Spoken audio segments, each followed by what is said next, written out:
something crazy to report other than the fact that Yemi Pino keeps scoring goals. Belgrano versus Radomiak. Huge game for both teams. They want to stay away from the relegation zone as much as possible. See, these are the two kind of teams that they know. I feel like they know for a fact they're not in the conversation for top 8 anymore. So they're kind of just happy to just stay away from relegation at this point. So a win would be really helpful for either of them. And look at that, Belgrano get not two back-to-back wins, but a positive result ahead of any of this going worse for them. But Longo, getting a goal. Came on at halftime too. Alves got a red card. That's not good for them. But Longo getting a goal after just literally coming off. Literally 45th minute comes on, immediately scores. Type shit. Pretty sure he's a new goal scorer too, so let's go all the way bottom. Let's put Longo. Yep. He's a midfielder too, so. Belgrano, 1 goal. I saw Tapsoba scored a goal, and he scored this third day, so this is his 2nd goal. He's a substitute striker, so I'm not going to give him too much shit for not having another goal a little earlier. We'll give him a little bit of a break. We won't step on his throat. But at least he's up here now. He's like way past all those other people, so a little bit easier to find. So Tapsoba's there. And who scored the winning goal? Zelarayan, the Armenian fucking goat. Zelarayan. I think he's on the top of like the goal 3s or the goal 4s. He's on top of somebody. Or not. I thought he was. Top 5s maybe? No. Where's Zelarayan? There he is. Belgrano. Huh. Well, shit. Never mind. But he's on 4 goals now though, so good for him. So he's right there. Zelarayan. Good. They needed that goal. A huge win for them because it really pushes them away from that relegation zone. After a very disappointing tournament from them. Crawley Town versus Ulsan. I don't want to make sure Crawley Town doesn't have nobody that's like suspended. This should have been. No, we're good. I'm just making sure. I want to make sure everybody is at the strongest that they could be in these competitions. So we have Crawley Town versus Ulsan Hyundai. Ulsan Hyundai just got a very important win to I can't remember who they just beat. They beat somebody just recently. That was a much needed win for them.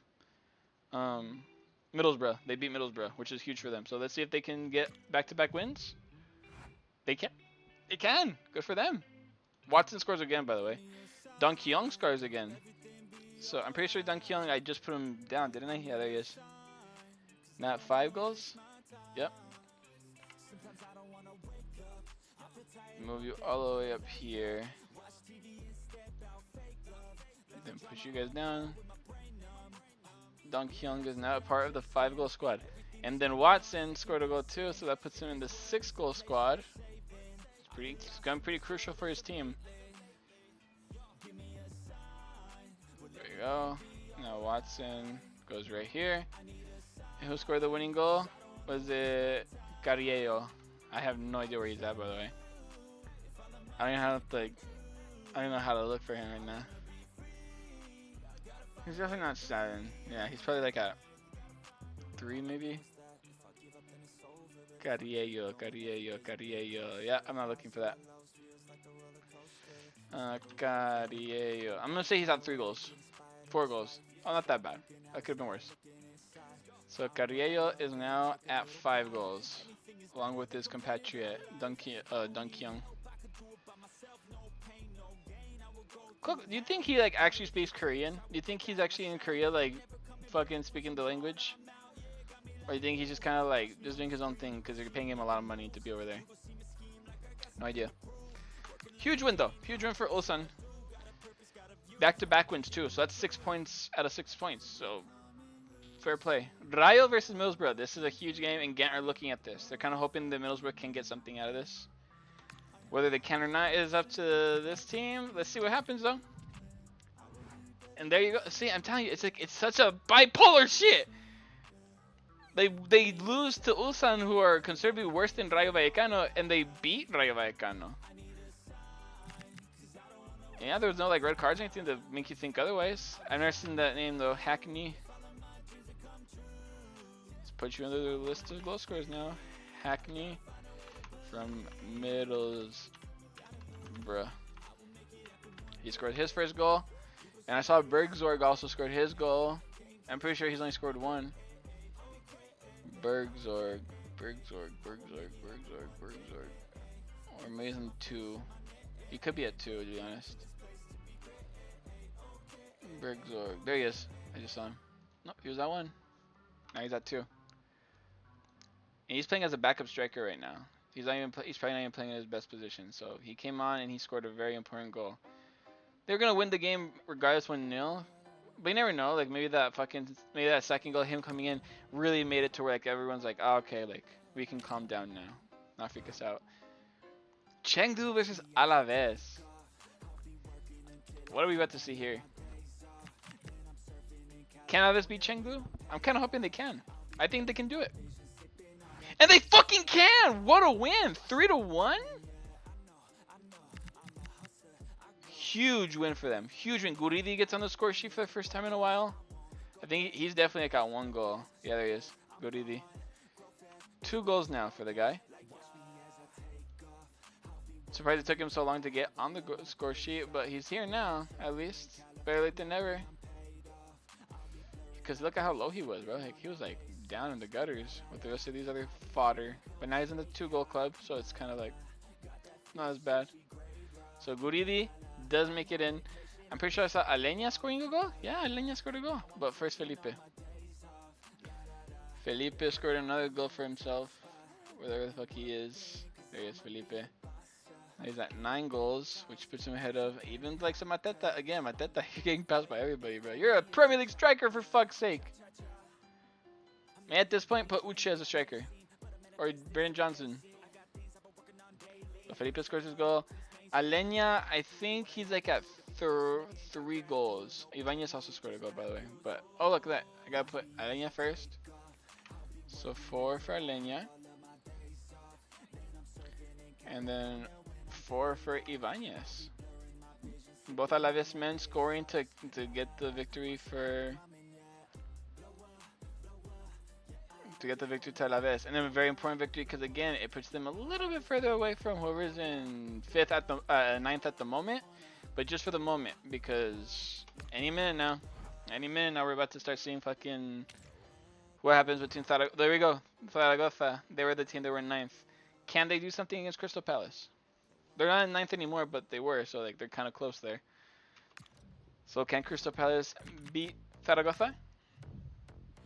They can. And Adam Morton scores, and Yeremy Pino. Bro, Yeremy Pino is on fire, bro. Insua, the center back. And they start off the game scoring, winning, by the way, Zaragoza. Insua by Zaragoza.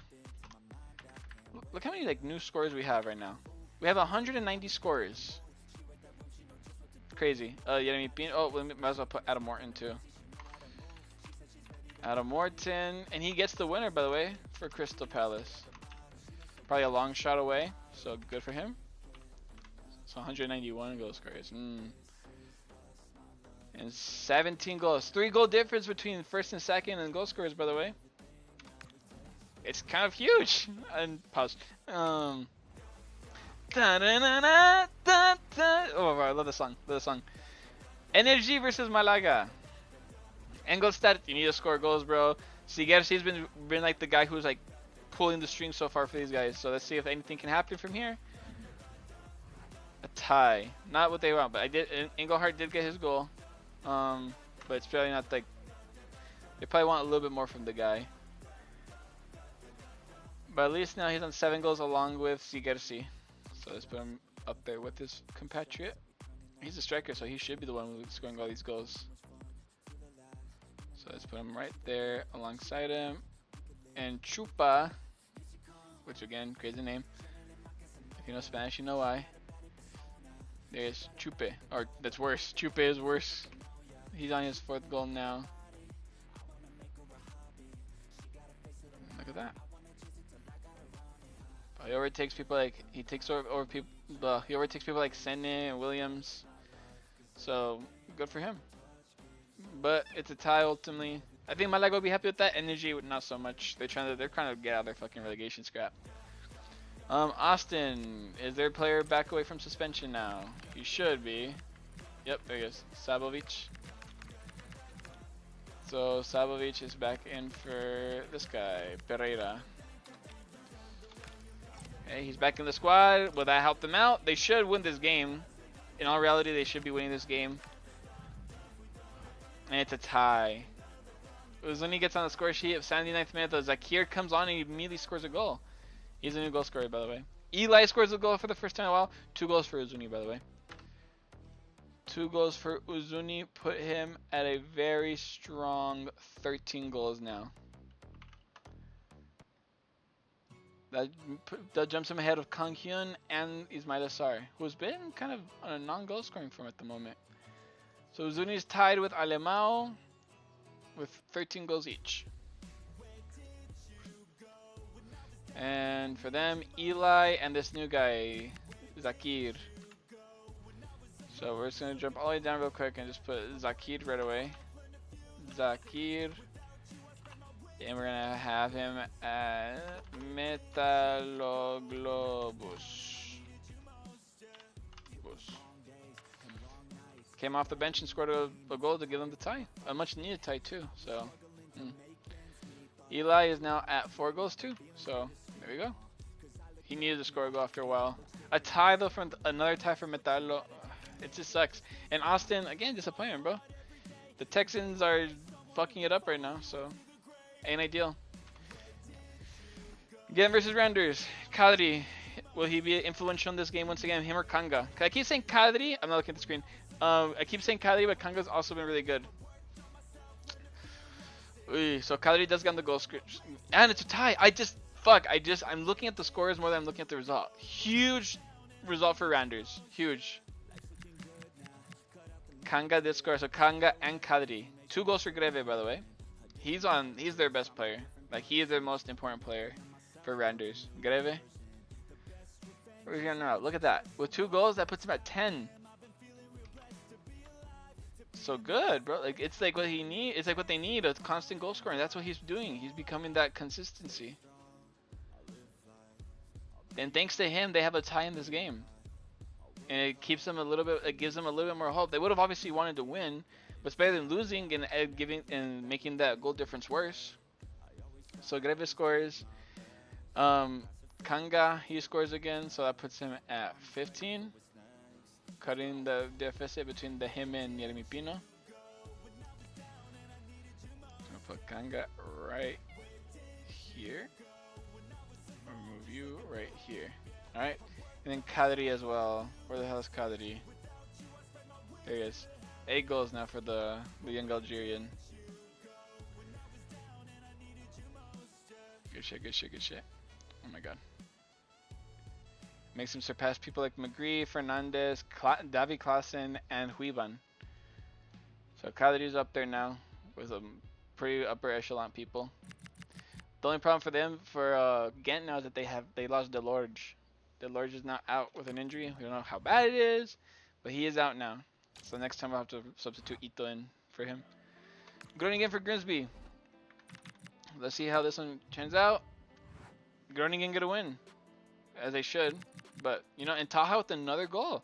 Sweeney got injured. And then that was the starting left back for them, so. So Taha, I'm pretty sure he's on 4 goals. I think we just like saw him recently. Yep, Taha. So now he's on 5. Again, so he's becoming a regular goal scorer for them. Good. Very good for that. Helps get his team a very much needed win. And so was Van Bergen. There he is. Van Bergen. Now he's at 6 goals. Fitzjim has not scored in a long time. Like, he had a bit of a period of form. Him and Austin. Vasquez, I mean. Both of them were like, had a moment where they just kept scoring and now they just stopped. Huge win for Groningen though. They'll be really happy with this result. Ajax vs Dayon. Huge game. Huge match. Oh, who got suspended? Oh, I guess he got accumulated red cards. Or yellow cards. So we got Won Sang basically. And he's coming on for Kyung Ug. Alright, whatever. So this is the first time they've got a suspension of any kind. And in his place, we're gonna put on. Just looking to make sure we're putting on Jeong Jae-hee. Hope I didn't butcher that. So there we go.